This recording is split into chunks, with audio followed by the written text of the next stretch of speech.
Support comes from the Missouri Forest Products Association, providing more than 41,000 jobs in the production of wood pallets, railroad ties, white oak barrels, hardwood floors, and more.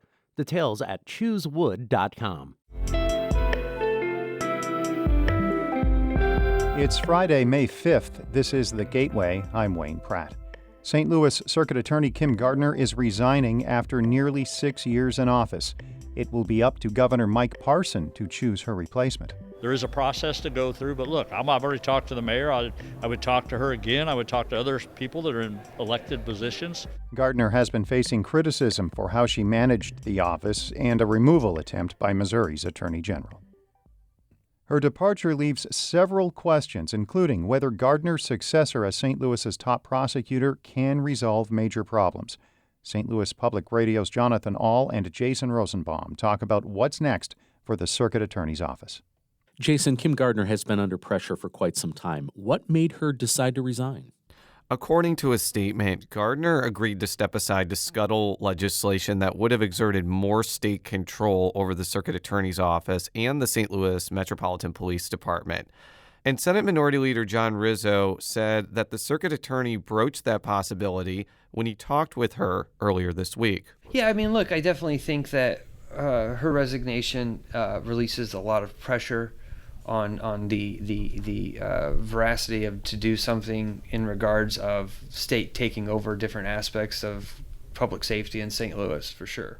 But let's be clear, that legislation was arguably the least of Gardner's concerns. She was facing a removal attempt from Attorney General Andrew Bailey, staff resignations, and possibly being held in contempt when one of her assistant circuit attorneys didn't show up for a case. There was plenty of evidence that her office was spiraling out of control, and perhaps this arrangement was a good way of extracting something tangible for the city of St. Louis. You mentioned Attorney General Andrew Bailey's efforts to remove her from office. What happens with that now that she's resigning? Bailey put out a statement questioning why Gardner is waiting to resign until June 1st. And he said that the proceeding to oust Gardner will continue, but because the trial was not slated to begin until September, it's pretty unlikely that Bailey will have standing to remove someone who has already departed from office. Rizzo also says it's not particularly likely that Gardner will try to run for another term in 2024, adding that she, quote, wants to move on with her life. Governor Mike Parson will now be responsible for picking Gardner's at least temporary replacement. What sort of complexities does he have in trying to make that appointment? Parson could conceivably pick anybody to replace Gardner, but depending on what his goals are, his choices really aren't unlimited. There aren't that many Republicans in the city of St. Louis, let alone a lot of Republican lawyers. And even if Parson picks a fairly conservative GOP successor to Gardner, that person will almost certainly lose an election in 2024 since the city is so Democratic. It's also possible Parson may choose a placeholder, like a retired judge, to solve a lot of the problems in the circuit attorney's office. Or Parson could think outside of the box and choose a Democrat, especially since he said he'd work with people like St. Louis Mayor Tashara Jones to pick Gardner's successor. I think I've proven time and time again. I've spent a lot of time in St. Louis trying to work with all the groups in St. Louis, whether it's law enforcement, whether it's civic groups, whoever it may be in this city trying to do. There is a process to go through, but look, I've already talked to the mayor. I would talk to her again. I would talk to other people that are in elected positions.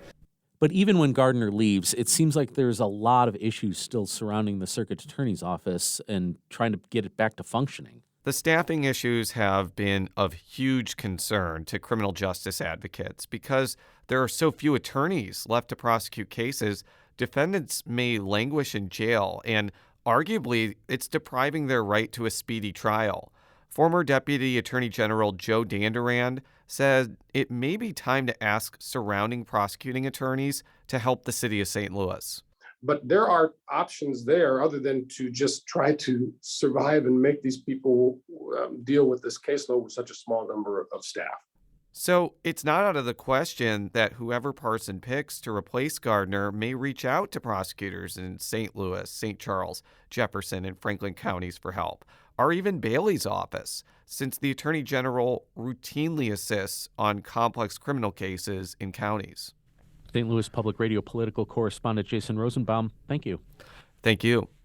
In other news, St. Louis's Detention Facilities Oversight Board is calling on city officials to compel the Division of Corrections to provide requested documentation on the City Justice Center. Board members say they have been stonewalled from obtaining use of force data and other information. They say certain members have also been denied entry into the jail. Board Chair Janice Mensah says restrictions have prevented board members from doing their duties. It's a failure on many parts, and not following the ordinance, what we said we were going to do with this partnership. The city's Criminal Justice Coordinating Council says it aims to train the board on jail procedures, and members will need to develop methods to obtain complaints. A judge's order temporarily stopping Missouri Attorney General Andrew Bailey's restrictions on transgender health care has been extended another 2 months. Both parties have agreed to push back the next court appearance until late July. That means Bailey's rule will not take effect at least until then. If approved, the rule would include requiring children and adults to resolve mental health concerns and get screened for autism before receiving gender-affirming care.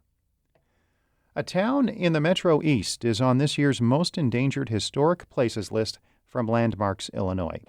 Brooklyn is roughly 15 miles from downtown St. Louis and is the oldest town in the U.S. to be incorporated by African Americans. Landmarks, Illinois says that courage needs to be nurtured if the town of roughly 600 is to survive. Cameron Cutinello has more about other places on this year's list. The preservation group named 9 buildings statewide as culturally significant and threatened by demolition or neglect. The list includes the Damon Grain Silos in Chicago and the Baxter International Headquarters in north suburban Deerfield. An affordable housing complex in Cairo that was built in the late 1960s and still houses residents also made the list. So did a wooden bridge from the mid-1800s in McHenry County, and the Old Laws Hotel in Charleston, which was first built in 1874 as a family home. I'm Cameron Cutinello.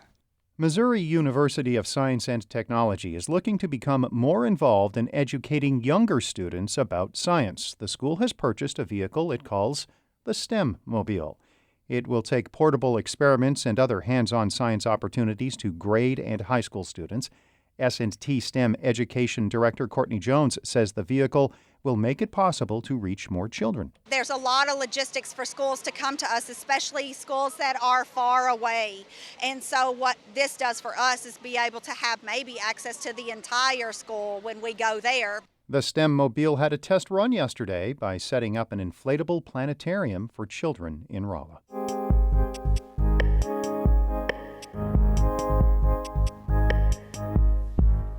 A U.S. Department of Energy director was in St. Louis this week to recognize the Parkway School District for energy efficiency efforts.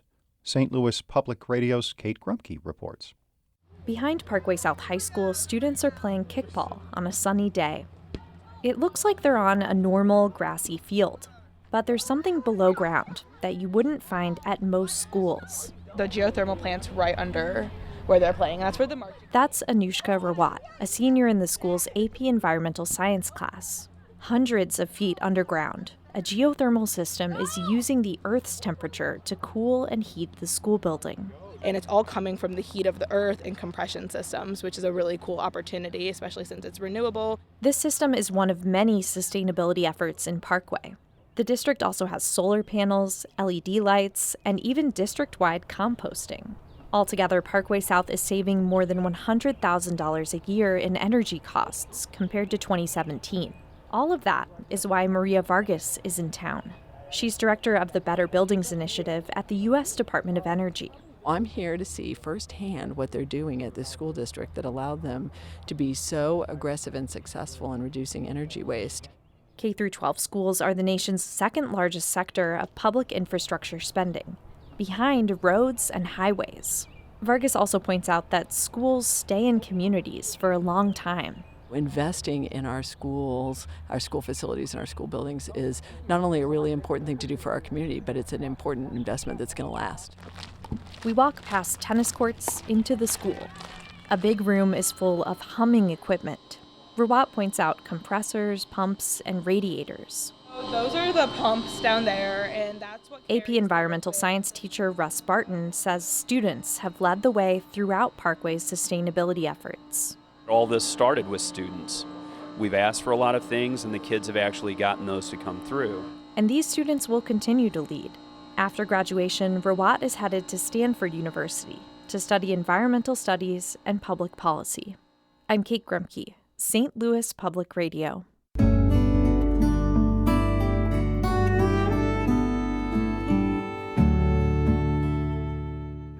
A Florissant music teacher raised money for djembe drums to connect students to African culture. As St. Louis Public Radio's Brittany Cordera reports, the instruments are exposing students to rhythms rooted in Black American music. On the floor of Anthony Griffin's music classroom at Commons Lane Elementary School are tambourines, maracas, frog-shaped guiros, and djembes. The Florissant music teacher uses the instruments to help his students prepare for their spring recital. Harmony. Go get a tambourine. And then mix it. Carry on. You can get a cowbell. Look at a cowbell. The black thing with the little stick. At the beginning of the school year, Griffin realized he didn't have enough djembes to go around, and a lot of the old drums were in bad condition. So he raised more than $700 on a fundraising platform to buy 10 new ones. I didn't want them to feel like they missed an opportunity to play djembes, which are really, really, really important for rhythm. In a recent lesson, first graders practiced keeping a steady beat to the song Can't Hold Us by Macklemore and Ryan Lewis. During Black History Month, Griffin taught his students how important African drums are to Black American heritage and culture. Griffin says that message is often lost in too many schools. When people say, I'm a music teacher because I want to expose my students to different kinds of music, they usually mean European styles of music. They don't really mean, African chants or hip-hop or jazz or rock. A lot of music gets missed. The music teacher is a favorite of students like 7-year-old Elisa Lowe. She enjoys learning the djembe beats and connecting to songs she hears on the radio. Honestly, it was amazing because I think I heard of that song before. I played that on my mama radio. Griffin says the djembe is all about making connections between students and their heritage. I'm Brittany Cordera, St. Louis Public Radio.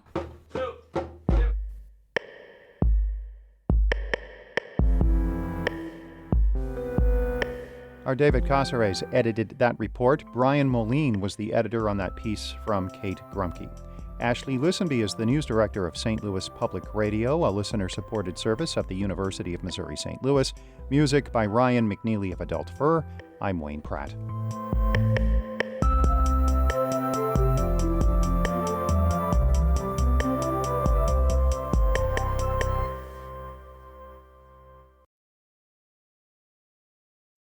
Support comes from Missouri Forest Products Association, committed to sustainable and sound conservation of the state's forests, which support more than 41,000 Missouri jobs, resulting in a $10 billion industry. ChooseWood.com.